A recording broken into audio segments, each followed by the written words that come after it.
Hello traders, we are going to analyze Bank Nifty firstly on for 1 hour time frame, then we will shift our time frames to lower time frames.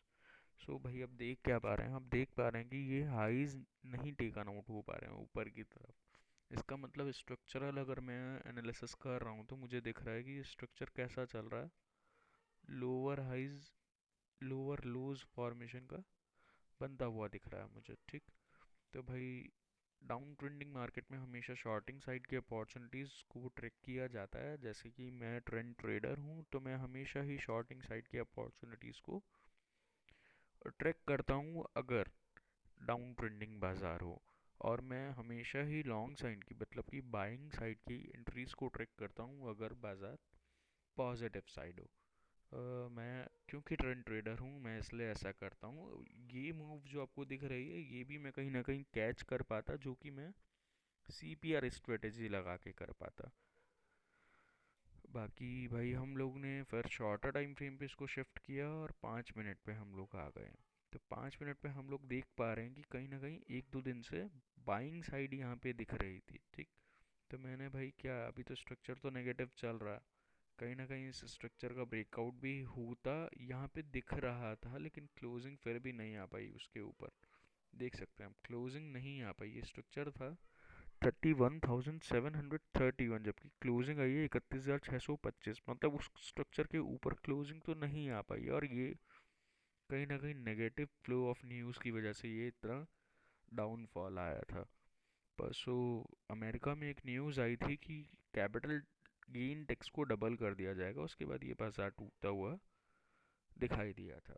तो अभी हमने क्या किया है, हमने Fibonacci tool, जो कि आपको यहाँ पे दिख सकता है, फिबोनाची रिट्रेसमेंट टूल, वो प्लॉट किया हमने रीसेंट स्विंग लो से रीसेंट स्विंग हाई की तरफ। ऐसा क्यों किया, क्योंकि शॉर्ट रन में तो बाजार पॉजिटिव था, इसलिए मैंने ऐसा किया, और कोई कारण नहीं है। लेकिन मैं शॉर्टिंग साइड की ही अपॉर्चुनिटीज़ मतलब सेलिंग साइड की ही अपॉर्चुनिटीज़ को ट्रैक करने की कोशिश कर रहा हूँ। तो भाई मैंने लेवल्स प्लॉट कर दिए। ये 50% लेवल है, ये 61% लेवल है, और जी ये 78 और ये 100। तो अभी तो अपने लेवल्स को देख रहे हैं जैसे, तो क्या दिख रहा है कि इसने 23% लेवल के नीचे कहीं ना कहीं क्लोजिंग दे दी है, ठीक। तो भाई हमारा क्या हिसाब है, जब हम देखेंगे इसको नेगेटिव कैंडल्स बनती हुई कल, अगर नेगेटिव कैंडल्स बनेगी तब ही शॉर्ट करें। ऐसा नहीं है कि पॉजिटिव कैंडल बन रही है बाजार ऊपर जा रहा है आप कह रहे हैं मैंने शॉर्ट किया था, मैंने कहा था शॉर्ट करने के लिए, तो आप शॉर्ट करके बैठ गए, लॉस बुक कर रहे हैं। भाई प्राइस एक्शन नाम की चीज़ होती है ना। तो शॉर्ट रन में भी आप देख सकते हैं हाई नीचे शिफ्ट हो गए हैं, देखिए। High, lower high, lower high, lower high, lower high, lower लो, लोअर लो, लोअर लो। तो भाई शॉर्ट रन में भी अभी फिलहाल जो करंट प्राइस एक्शन हो रहा था वो तो नेगेटिव साइड का ही हो रहा था। तो कहीं आप क्या कहते हैं, भाई अगर ऊपर जाता हुआ होगा तो बाय मत कर, वो शॉर्ट मत करिएगा, वेट करिएगा नेगेटिव कैंडल्स का क्लोजिंग का, जहाँ पे मैं बता रहा हूँ वहाँ पे। ऐसा ना हो आप बोले मैंने बोला था शॉर्ट कर दो, शॉर्ट कर दिया।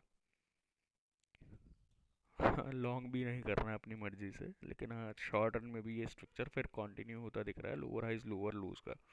तो भाई मैं तो शॉर्टिंग अपॉर्चुनिटीज़ ही ट्रैक करूँगा, बाकी आप लोग जैसा चाहें कर सकते हैं अपने फाइनेंशियल एडवाइज़र से पूछ कर। तो भाई अभी फ़िलहाल क्या है, कहीं ना कहीं ये 50% के लेवल के आसपास ही प्रीवियस डे लो भी है। अगर ये प्रीवियस डे लो जो कि कितना है 31,377, मतलब 31,400 पकड़ के चल लो सीधा, अगर ये 31,400 के नीचे ट्रेड करना शुरू कर दे तो आप इसको शॉर्ट कर सकते हैं, जहाँ पे आपको कल ही कल की तारीख पे टारगेट 30,900 और 30,570 के आसपास अचीव होते हुए दिखेंगे, ठीक। भाई कैंडल्स किस तरह की देखनी है, नेगेटिव कैंडल्स। नेगेटिव कैंडल्स मैंने आपको बहुत बार बताई हैं, जैसे कि ये वाली कैंडल कितनी नेगेटिव है, देखिए बियरिश, बिल्कुल बियरिश एंगल्फिंग कैंडल कहते हैं इसको। कितनी नेगेटिव कैंडल बनी है,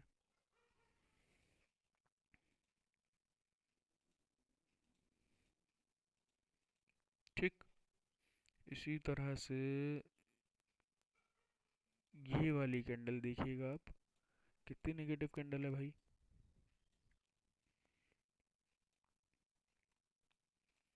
ठीक। ये वाली कैंडल देखिएगा कितनी नेगेटिव है। तो इस तरह की कैंडल्स अगर आपको, ये वाली देखिएगा विक कितनी बड़ी है इसकी,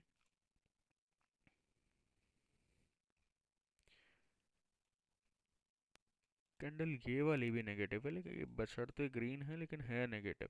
क्यों ग्रीन, ग्रीन कैंडल को नेगेटिव क्यों कह रहा हूँ, इसको मैं कहता हूँ बायस ट्रैपिंग कैंडल। इस कैंडल में बायर्स को कहीं ना कहीं ट्रैप किया गया होगा स्टार्टिंग में। ऐसा लग रहा था कि बाजार घूम जाए क्या पता, लेकिन भाई नहीं घूमा तो ये बायस ट्रैपिंग तो नहीं है, लेकिन उतनी स्ट्रॉन्ग कैंडल भी नहीं है। अगर यही कैंडल यहाँ पे आपको नीचे जाते हुए बनती दिखे, इस तरह की कैंडल यहाँ कहीं पे बनती दिखे, तो आप बहुत इजीली शॉर्ट कर सकते हैं। ऊपर जाते बाजार में तो वैसे भी बायस स्वेपिंग कैंडल बने या जो भी बने, जब तक स्पेसिफिकली नया लो नहीं निकल जाता, मतलब जब तक कि ये लो, यहाँ की बात मैं कर रहा हूँ ना, अगर 10 बजे की, तो जब तक ये लो जो कि क्या है 31,500 का लो है, नहीं नीचे की तरफ निकल जाता, तब तक नहीं इसको शॉर्ट किया जाना चाहिए। भाई यही तो टेक्निकल एनालिसिस है ना, कि लोअर लो लगने के बाद ही मैं शॉर्ट करूँ। ऐसा थोड़ी है लो उसने लगाया लेकिन ऊपर ही लो लगा दिया तो मैं इसको शॉर्ट करके बैठ जाऊं कि नहीं जी बाजार तो नीचे जाएगा। मेरी मर्जी से थोड़ी जाएगा बाजार नीचे। बाजार तो तभी नीचे जाएगा ना जब उसको जाना होगा, और यहाँ सपोर्ट भी है ही, तो शॉर्ट तो यहाँ तो नहीं किया होगा इसने। लेकिन अगर यही कैंडल आपको यहाँ नीचे की तरफ बनती दिखे तो बिल्कुल आंख बंद करके शॉर्ट कीजिएगा। थोड़ा सा रिस्क मैनेजमेंट देख के। बाकी टारगेट्स आपको ये अचीव होते दिखेंगे कल की ही तारीख पे। और इसके नीचे के भी लेवल्स क्या हैं, इसके नीचे स्ट्रक्चर के हिसाब से तो टारगेट ये भी आ रहा है, लेकिन ये बहुत स्ट्रॉन्ग सब डिमांड जोन भी है। ठीक, ये डिमांड जोन क्यों है आप देख सकते हैं, कितना बड़ा ड्रास्टिक मूव यहाँ से आया था ऊपर की तरफ। देखिए कितना बड़ा मूव आया था, है ना। तो ये डिमांड जोन भी है, तो उतने के लिए नहीं रुकेगा। बाकी अगर कल बाजार नेगेटिव होता है, जैसा मुझे निफ्टी को एनालाइज करते हुए दिख रहा है, तो कहीं ना कहीं फिर ये वाले लेवल्स जो कि